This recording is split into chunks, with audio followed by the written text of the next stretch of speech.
Okay, so when you're finishing into corners, it's actually one of the trickiest parts of installing the wallpaper, because you have to line it up here, you have to make sure it's even here, and the wallpaper crumples.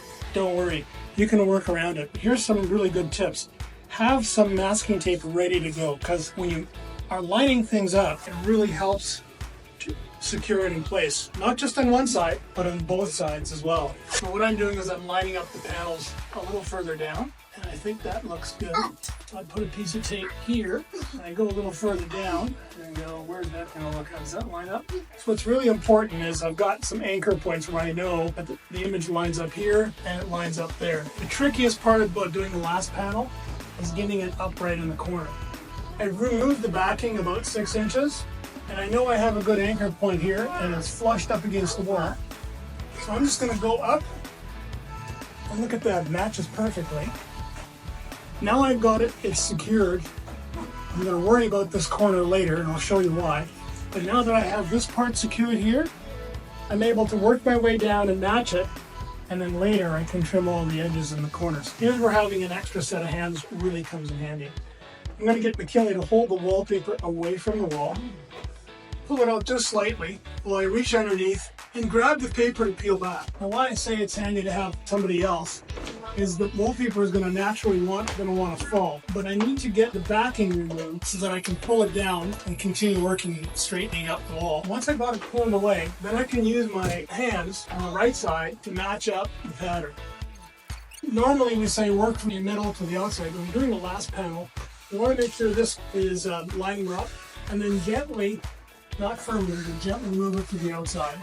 Not pressing against the edge just yet. And the reason why is you want this to be flexible. So McKinley can keep pulling down the wallpaper.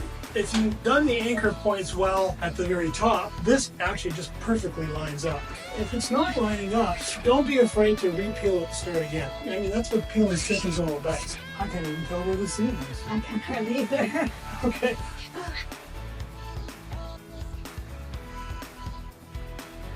Every wallpaper installer has their own little tricks of the trade. These are just the ones the way I do it. And so if you hire someone and they do things differently, it's the finished result that's important. Now I am getting ready to trim the wall.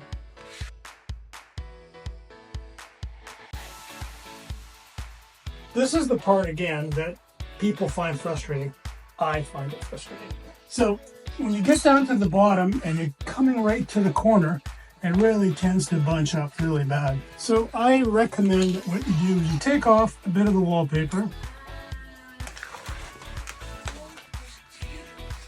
So it's easier to work with a small piece than this big bulky piece. So you're basically wanting to work your way in the corner, and like the light switch, you gotta kind of make petals.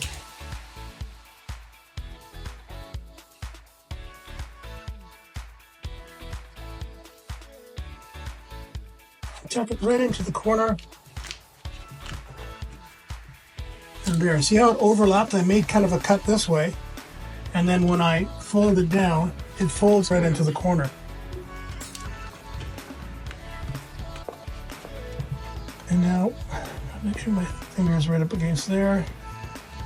So, let's do the same thing at the top. Basically work your way up, squeeze you to the corner, cut the excess off. That's how you do it.